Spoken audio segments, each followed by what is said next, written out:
ಇಂದು ನಾವು ಕಪಾಲಭಾತಿ ಅಂತೇಳಿ ಪ್ರಾಣಾಯಾಮನ ಮಾಡೋಣ. ಇದು ನಿಮ್ಮ ಮನೇಲಿ ಇರ್ತಕ್ಕಂಥ ತಂದೆ ತಾಯಿಗಳು ಅಥವಾ ಯಾರೇ ಆಗಲಿ ಸಕ್ಕರೆ ಕಾಯಿಲೆ ಇದಾರ ನೋಡಿರಲ್ಲ, ಸಕ್ಕರೆ ಕಾಯಿಲೆ ಇರ್ತಕ್ಕಂಥ ರೋಗಿಗಳಿಗೆ ತುಂಬಾ ಅನುಕೂಲವಾಗಿರ್ತಕ್ಕಂಥ ಒಂದು ಪ್ರಾಣಾಯಾಮ ಇದು. ಈ ಪ್ರಾಣಾಯಾಮವನ್ನ ನಾವು ಪ್ರತಿನಿತ್ಯ 15ರಿಂದ 30 ನಿಮಿಷಗಳ ಕಾಲ ಮಾಡಬೇಕು. ಮಿನಿಮಮ್ 7 ನಿಮಿಷ ಆದ್ರೂ ಮಾಡಬೇಕು. ಒಂದು ಯಾವ್ದಾರ ಒಂದು ಯೂಟ್ಯೂಬ್ ನಲ್ಲಿ ಇರ್ತಕ್ಕಂಥ ಒಂದು ಹಾಡ ಕೇಳಿ ಅದನ್ನ ಮುಗಿಯೋ ತನಕ ಆದ್ರೂ ಪ್ರಾಕ್ಟೀಸ್ ಮಾಡ್ಕೊಳ್ಳಿ. ಅದರಿಂದ ತುಂಬಾ ಅದ್ಭುತವಾಗಿರ್ತಕ್ಕಂಥ ನಮ್ಮ ದೇಹಕ್ಕೆ ಉಸಿರಾಟ ಆಗಿರ್ಬೋದು, ಹೃದಯಕ್ಕಾಗಿರ್ಬೋದು, ಎಲ್ಲಾ ಜೀರ್ಣಕ್ರಿಯೆಗೆ ಪ್ರತಿಯೊಂದಕ್ಕೂ ಸಮೇತ ನಮಗೆ ಕಪಾಲಭಾತಿ ತುಂಬಾ ಅನುಕೂಲ ಆಗುತ್ತೆ. ನಮ್ಮಲ್ಲಿ ಇರ್ತಕ್ಕಂಥ ಕೊಲೆಸ್ಟ್ರಾಲ್ ಇದೆಯಲ್ಲ, ಕೊಬ್ಬಿನ ಅಂಶ, ಅದು ಸಂಪೂರ್ಣವಾಗಿ ನಿಯಂತ್ರಣಕ್ಕೆ ಬರುತ್ತೆ, ನಿವಾರಣೆ ಆಗುತ್ತೆ. ಗೊತ್ತಾ? ಹಾಗಾಗಿ ನಾವು ಕಪಾಲಭಾತಿ ಪ್ರಾಣಾಯಾಮನ ಪ್ರತಿನಿತ್ಯ ನಾನು 30 ನಿಮಿಷಗಳ ಕಾಲ ಮಾಡ್ತೀನಿ. ಎಷ್ಟು ಹೇಳಿ? 30 ನಿಮಿಷಗಳ ಕಾಲ. ನಾನು ಏನಕ್ಕಂತಂದ್ರೆ ಪ್ರತಿನಿತ್ಯ ಮಾಡೋದ್ರಿಂದ ಅಭ್ಯಾಸ ಇರೋದ್ರಿಂದ, ಇದು ಅಭ್ಯಾಸ ಯಾರು ಮಾಡ್ಕೊಂತೀರಾ ಅವರಿಗೆ ಈ ಒಂದು ಕಪಾಲಭಾತಿ ಪ್ರಾಣಾಯಾಮ ತುಂಬಾ ಅನುಕೂಲ ಆಗುತ್ತೆ. ಈ ಕಪಾಲಭಾತಿ ಪ್ರಾಣಾಯಾಮ ಮುಗಿದ ಬಳಕೆ ಉಸಿರನ್ನ ಸುಮ್ಮನೆ ನಿಂತ್ಕೊಂಡ್ರೆ ಸಹ ನಮ್ಮ ದೇಹ ತಾನಾಟಿಗೆ ಉಸಿರಾಡುತ್ತೆ. ನಮ್ಮ ಮೂಗಿಂದ ಉಸಿರಾಟ ತಗೊಳ್ಳೋದೇ ಬೇಕಾಗಿಲ್ಲ. ಕೇಳಿಸುತ್ತಾ? ನಮ್ಮ ಮೂಗಿಂದ ಉಸಿರಾಟ ದೇಹದೊಳಗೆ ತಾನಾಟಿಗೆ ಅದೇ ಉಸಿರಾಟ ಕ್ರಿಯೆ ನಡೀತಾ ಇರ್ತದೆ. ನಾವು ದಿನನಿತ್ಯ 1 ವಾರ 15 ದಿವಸ ನೀವು ಪ್ರಾಕ್ಟೀಸ್ ಮಾಡಿ ನೋಡಿ. ಸುಮ್ಮನೆ ಪ್ರಾಣಾಯಾಮ ಮುಗಿದ ಬಳಕೆ ನೀವು ಸುಮ್ಮನೆ ಕೂತ್ಕೊಳ್ಳಿ, ನೀವು ಮೂಗಿಂದ ಉಸಿರಾಡೋದು ಬೇಕಾಗಿಲ್ಲ. ಆದ್ರೆ ನಮ್ಮ ದೇಹ ಒಳಗಡೆ ಉಸಿರಾಟ ಕ್ರಿಯೆ ನಡೀತಾ ಇರ್ತದೆ. ಅದು ನನ್ನ ಅನುಭವಕ್ಕೆ ಬಂದಿರತಕ್ಕಂಥದ್ದು. ನೀವು ಮಾಡಿ, ತುಂಬಾ ಚೆನ್ನಾಗಿರ್ತಕ್ಕಂಥ ಅದ್ಭುತವಾಗಿರ್ತಕ್ಕಂಥ ಒಂದು ಪ್ರಾಣಾಯಾಮ. ಇದರಿಂದ ಎಲ್ಲ ರೋಗಗಳನ್ನ ನಿವಾರಣೆ ಮಾಡ್ಕೊಂಡು ನಮ್ಮ ದೇಹವನ್ನ ಆರೋಗ್ಯವಾಗಿ ಇಟ್ಕೊಳ್ಬಹುದು. ಸರಿ, ಮಾಡೋಣವಾ? ಎಲ್ಲರೂ ಪದ್ಮಾಸನ ಸ್ಥಿತಿ ಬರಬೇಕು. ಪದ್ಮಾಸನ ಸ್ಥಿತಿ ಹಾಕಕ್ಕೆ ನಿಮಗೆ ಕಷ್ಟ ಆಗ್ತದೆ. ಈಗ ನಾವು ನಮ್ಮ ಹೇಗೆ ನಿಮಗೆ ಸಾವಕಾಶ ಸಿಗುತ್ತೋ, ಅನುಕೂಲ ಆಗುತ್ತೋ ಆ ರೀತಿಯಾಗಿ ನೀವು ಕೂತ್ಕೊಳ್ಳಿ. ಓಕೆನಾ? ಮಾತಾಡಬಾರ್ದು, ಇಲ್ಲಿ ಕೇಳಿಸ್ಕೊಳ್ಳಿ. ಈ ಕಪಾಲಭಾತಿಯನ್ನ ಕೆಲವೊಂದು ಮುದ್ರೆಗಳಿಂದ ಮಾಡ್ಬೇಕು ನಾವು. ಇದನ್ನ ನೋಡಿ, ಈ ರೀತಿಯಾಗಿರ್ತಕ್ಕಂಥ ಇದನ್ನ ನಾವು ಅಪಾನ ಮುದ್ರೆ ಅಂತ ಕರಿತೀವಿ. ಹೆಬ್ಬೆರಳು ಮತ್ತೆ ಇವೆರಡು ಬೆರಳುಗಳನ್ನು ಇದು ಟಚ್ ಈ ರೀತಿ ಹಿಡ್ಕೊಂಡ್ರೆ ಇದನ್ನ ಏನಂತ ಕರಿತೀವಿ ನಾವು? ಅಪಾನ ಮುದ್ರೆ. ಏನಂತ ಕರಿತೀವಿ? ಅಪಾನ ಮುದ್ರೆ. ಈ ಅಪಾನ ಮುದ್ರೆಯಿಂದ ಸಹಿತ ನಾವು ಈ ಒಂದು ಪ್ರಾಣಾಯಾಮವನ್ನ ಮಾಡಬಹುದು.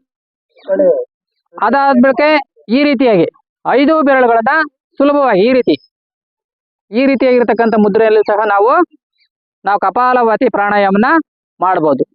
ಅದಾದ್ಮೇಲೆ ಚಿನ್ಮುದ್ರೆ ಅಂತ ಕರಿತೀವಿ. ತೋರ್ ಬೆರಳು ಮತ್ತೆ ಹೆಬ್ಬೆರಳು,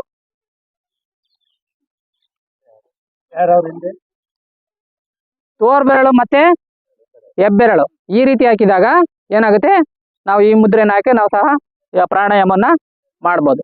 ಸರಿ, ಈಗ ಪ್ರಾಣಾಯಾಮ ಹೇಗೆ ಮಾಡ್ಬೇಕು?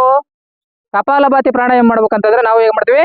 ಸುಖಾಸನದಲ್ಲಿ ಕೂತ್ಕೊಳ್ಳಿ. ಈ ರೀತಿ ಪದ್ಮಾಸನ ಮಾಡಕ್ಕೆ ಕಷ್ಟ ಆಗ್ತದೆ ನಿಮಗೆ, ಅದಕ್ಕೆ ಏನ್ ಮಾಡ್ಬೇಕು? ಸುಖಾಸನ. ಈಗ ಅಪಾನ ಮುದ್ರೆ ಅಂತ ಹೇಳಿದ್ವಿ. ಇದನ್ನ ತಗೊಳ್ಳಿ, ಕೈಯನ್ನ ನೇರ ಇಟ್ಕೊಳ್ಳಿ. ಇಲ್ಲಿ ನಮ್ಮ ತೊಡೆ ಮೇಲೆ ಇಟ್ಕೊಳ್ಳಿ, ಸೊಂಟ ನೇರ ಇರಬೇಕು. ಫಸ್ಟ್ ನೋಡಿ, ಈಗ ಇಟ್ಕೋಬೇಕು. ಕಣ್ಣನ್ನ ಮುಚ್ಚಿರ್ಬೇಕು. ಪ್ರಾಣಾಯಾಮ ಮುಗಿಯೋ ತನಕ ಯಾವುದೇ ಕಾರಣಕ್ಕೂ ನೀವು ಕಣ್ಣನ್ನ ಬಿಡಬಾರ್ದು. ಈಗ ನೆಕ್ಸ್ಟ್ ಮುಂದಿನ ಅಂತ ಏನ್ ಮಾಡ್ಬೇಕಪ್ಪ ಅಂತಂದ್ರೆ ಉಸಿರನ್ನ ಬರೀ ಹೊರಗಡೆ ಹಾಕ್ಬೇಕಷ್ಟೇ, ಒಳಗಡೆ ತಗೋಬಾರ್ದು. ನಿಮಗೆ ಗೊತ್ತಾಗಬೇಕಂತಂದ್ರೆ ನಿಮ್ಮ ನಾಭಿ ಮೇಲೆ ಕೈ ತನ್ನಿ, ಒಕ್ಕಳ ಮೇಲೆ ಕೈ ಇಡಿ. ಈ ರೀತಿ ಇಟ್ಟಾಗ ನಿಮ್ಗೆ ಉಸಿರನ್ನು ಮಾತ್ರ ಹೊರಗಡೆ ಹಾಕ್ತೀವಿ. ನೋಡಿ, ಕಣ್ಣು ಮುಚ್ಚೋಣ, ಹಾಕಿ ಸೊಂಟ ನೇರ್ ಮಾಡು. ಹೊಟ್ಟೆ ಒಳಗಡೆ ಹೋಗ್ಬೇಕು, ನಮ್ಮ ಉಸಿರು ಹೊರಗಡೆ ಬರಬೇಕು. ಅರ್ಥ ಆಗ್ತೈತೆ ನಾನು ಹೇಳ್ತಿರೋದು? ಇಲ್ಲಿ ನೋಡಿ, ನೋಡಿ ಕಣ್ಬಿಡಿ, ಆಮೇಲೆ ಮಾಡಕ್ಕಾರ ನೀವು ಪ್ರಾರಂಭ ಮಾಡುವಂತೆ. ನೋಡಿ, 1 ಸೆಕೆಂಡಿಗೆ 1 ಉಸಿರನ್ನ ಹಾಕ್ಬೇಕು. ಆ ಪ್ರತಿಯೊಂದು ಉಸಿರನ್ನ ಹಾಕುವಾಗ ನಾವು ಓಂ ಅಂತ ಮನಸ್ಸಲ್ಲಿ ಅನ್ಕೋಬೇಕು. ನೋಡಿ, ಮಾಡಿ.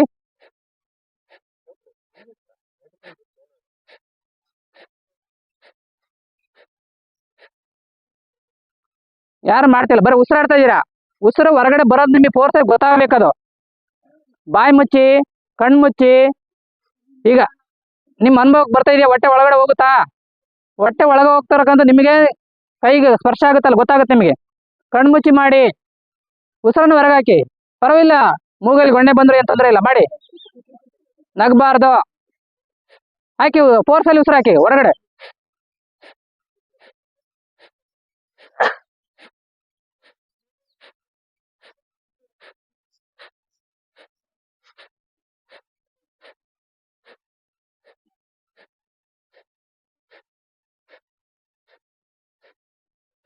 Okay relax.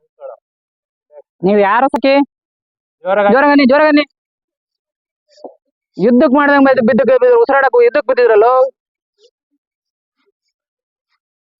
ಈಗ ಇಲ್ಲಿ ನೋಡಿ, ಒಬ್ಬೊಬ್ಬರು ಮೂಗ್ ಹೆಂಗದ. ಹ್ಮ್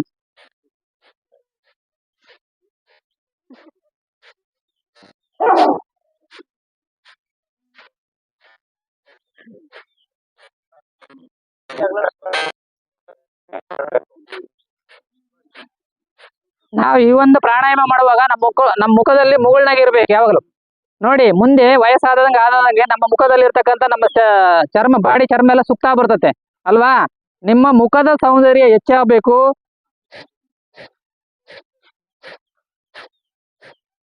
ಮುಖದಲ್ಲಿ ನಗಿರ್ಲಿ.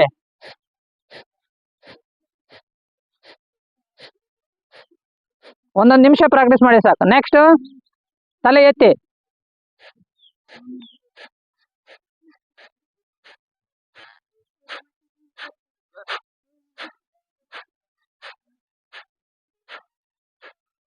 Okay relax. ಮತ್ತೆ ಈಗ ಎಡಗಡೆ ನೋಡ್ಬೇಕು ಹಿಂಗೆ. ಕಣ್ಣು ಮುಚ್ಚಿ ಮಾಡಬೇಕು, ಕಣ್ಣು ಬಿಡಬಾರ್ದು.